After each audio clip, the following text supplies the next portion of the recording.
Good morning, children. In today's English recap module, we are going to read the chapter 11, that is of literature, the nose. So in this chapter, we will find how the nose is not at its own place, that is, the nose has a place on the face. But in this chapter, we find the nose is running here and there. Okay, so let's start. But before we start, let us first know about the writer of the story. So Nikolai Gogol, he was a Russian author and playwright of the Ukrainian origin. He was born in Sorochinsky, Ukraine, and his first collection of stories, Evening on a Farm near Dikanka, was published in 1832, and it was an instant hit. He went on to pen down some very popular short stories like The Nose, The Overcoat. The Nose was published in 1836 and The Overcoat was published in 1842. He liked writing satires. In this writing, he often mocked at the flaws he found in the society during the days of Russian Empire. So this was about the writer.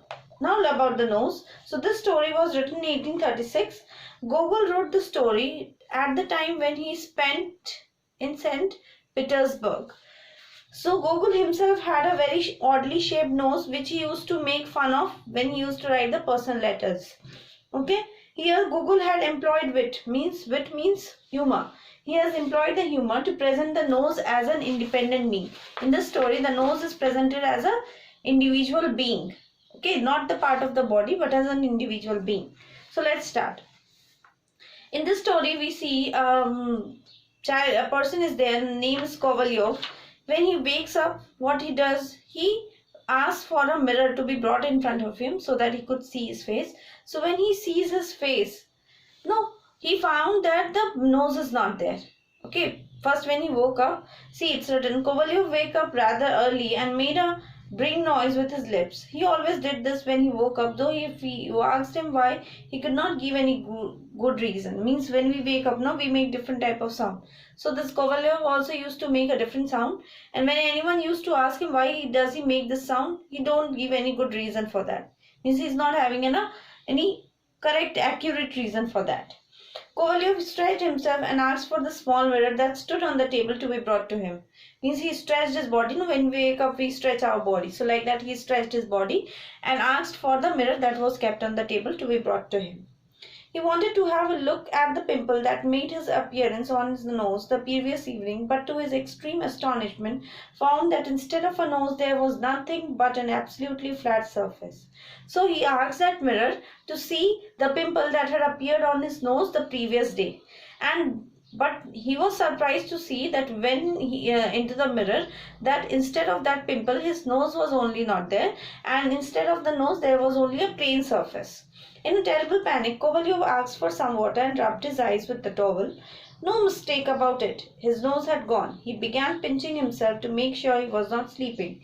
But to all intents and purposes, he was wide awake. So what happened? So when he found that his nose was missing, so he asked for a glass of water and a towel to wipe his face. Okay, so he thought that he might be sleeping, he might be in sleep. So he might be thinking in sleep. So he paged himself to find it that whether he is really sleeping or he is awake. But it was not a mistake. Really, the nose was not there.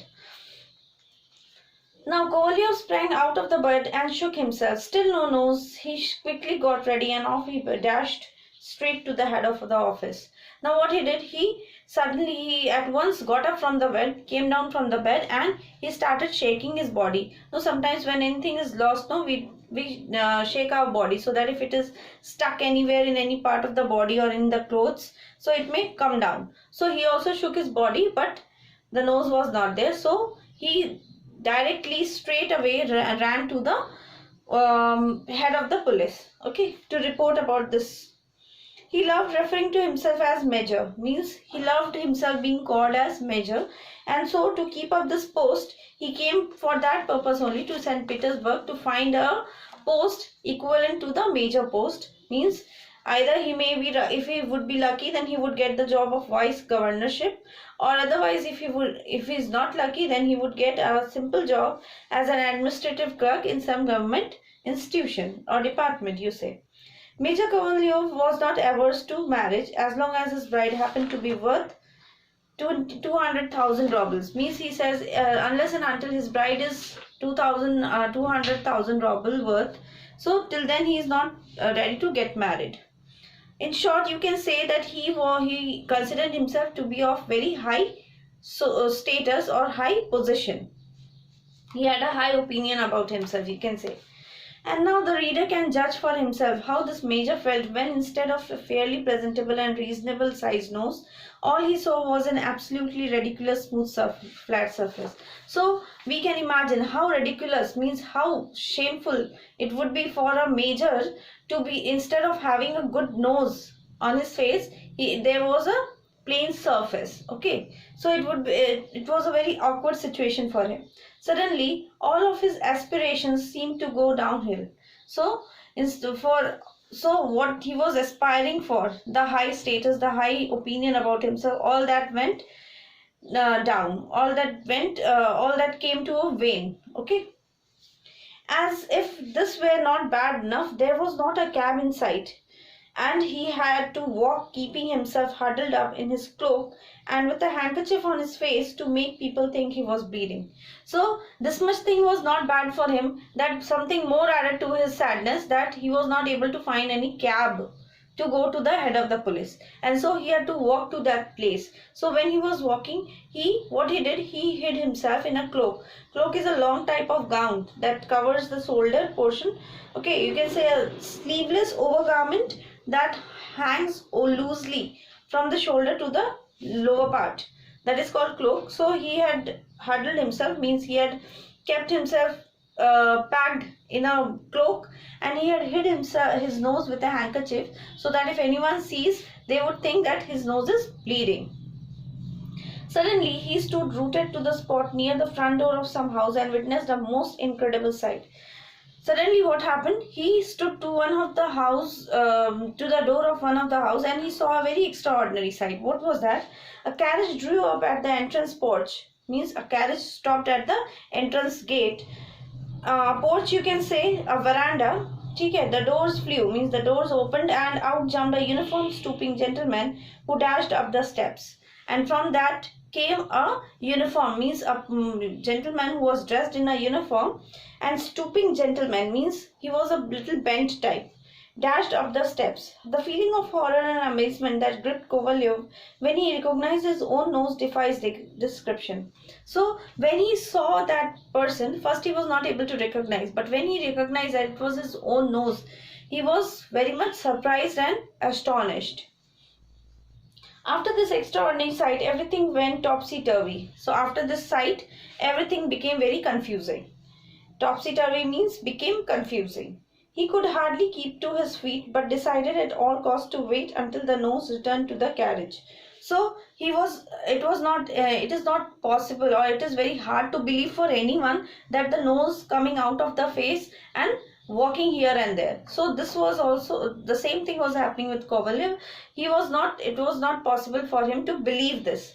So instead of that, he waited for the nose to come back to the carriage. Although he was shaking all over and felt quite feverish. So when anyone sees an unusual sight, so what happened? We get a little bit terrified, and sometimes we feel feverish type also. So although his whole body was shaking and he was feeling like feverish, but still he waited for the nose to return back to the carriage. After 2 minutes later, a nose really did come out. So after 2 minutes, a nose came out of that carriage. It was wearing a gold-braided uniform with a high stand-up collar and chemise trousers. So it was a uniform, gold-braided uniform was there with a high stand-up collar. Stand-up collar was there, and chemise trouser.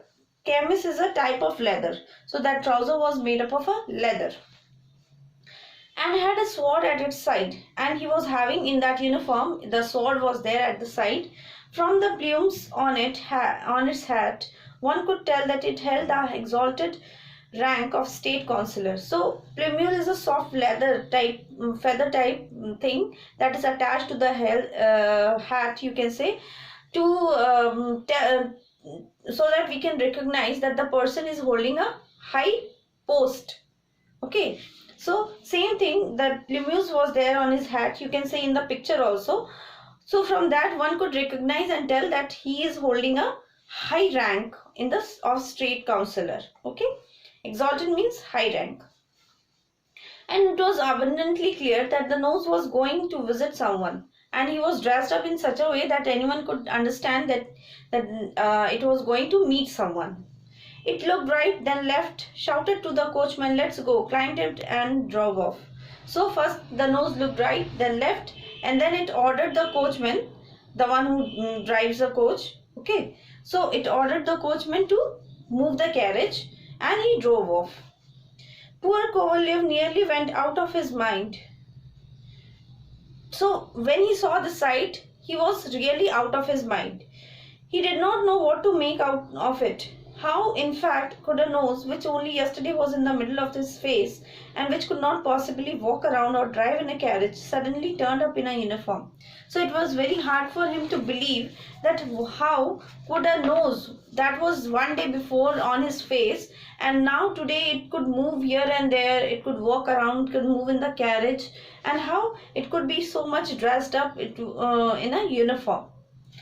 So this was very surprising for Kovalyov. What a change of mind. He decided to go straight to the newspaper office and publish an advertisement giving such a detailed description of the nose that anyone who happened to meet it would at once turn to it over to Kovalyov, or at least tell him where he could find it. So instead of waiting for the nose, what he decided to change his mind and go to the newspaper office and publish an advertisement about his missing nose. And he also decided that if anyone would, from that advertisement, if anyone would find his nose, then they could inform him. Either they could tell Kovalyov about him, or they could at least inform him. Okay. Now at the newspaper's office, he said to a grey-haired clerk sitting there, "My dear sir, I want to publish an advertisement. Will you take the details down, please?" demanded Kovalyov. "I really just can't wait." So when he went to the newspaper office, there he found a grey-haired man, means an old man, you can say, aged man. So he was sitting there. So he addressed to that man that, "Dear sir, I want to publish an advertisement. So can you tell me, can you take the details of the advertisement which I want to be published?" So Kovalyov, "I really just can't wait." And then he said that, "Please sir, I don't have the time to wait, so please note down the details." So that man, that clerk told, "Just a minute if you don't mind," said the clerk. "Name please." So he said, "Yes, just a minute if you don't mind." And then he asked, "Okay, what is the name of the person or the thing about whom you are going to want the advertisement to be published?" So he said, "It's my nose that disappeared."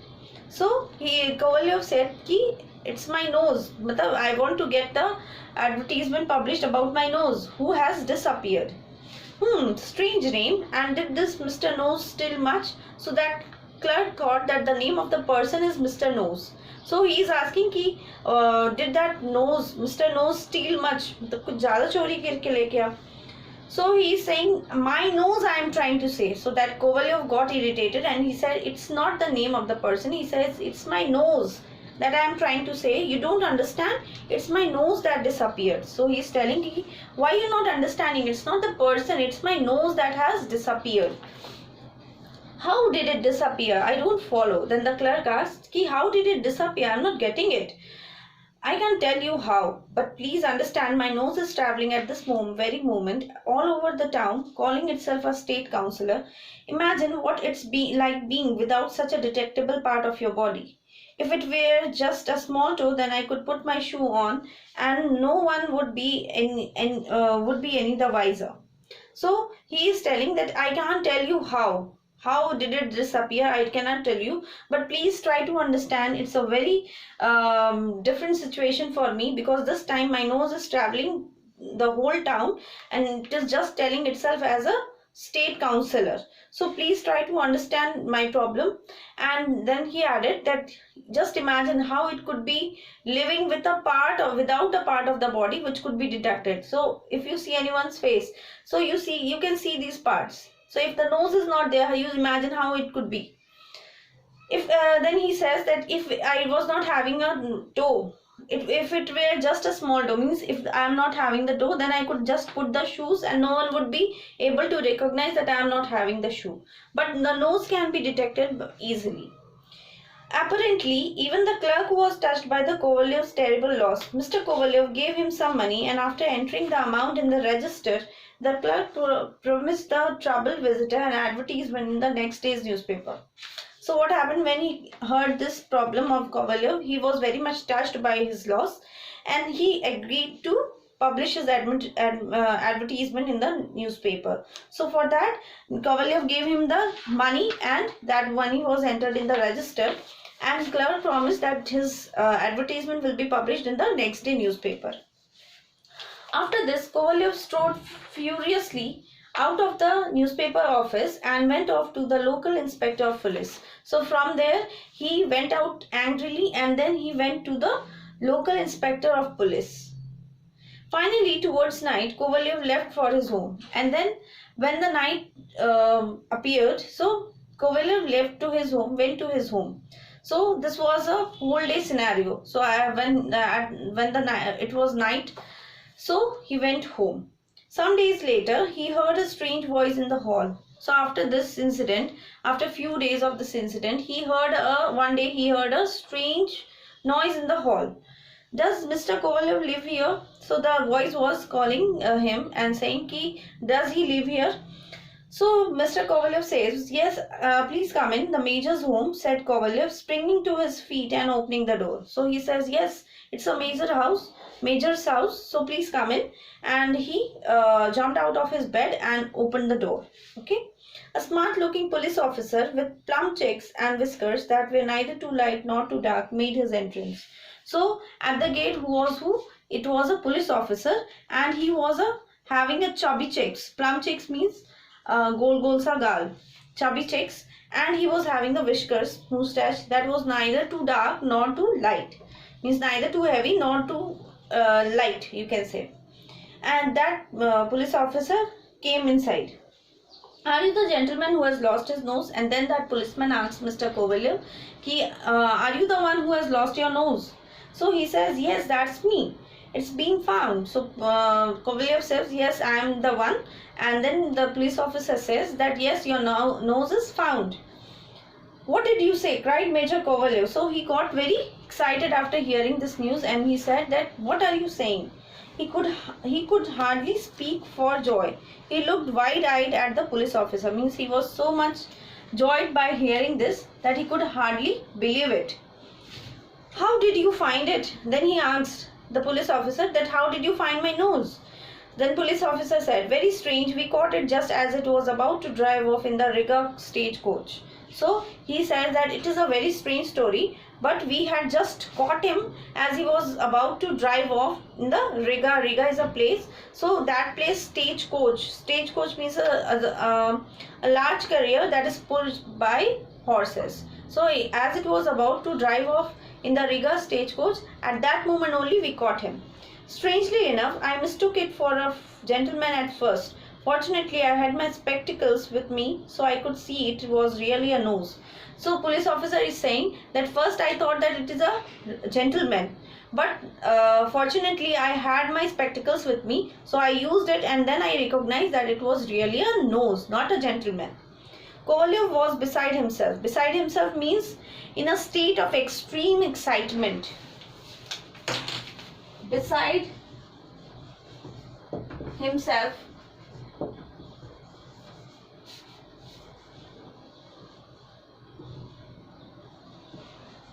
State of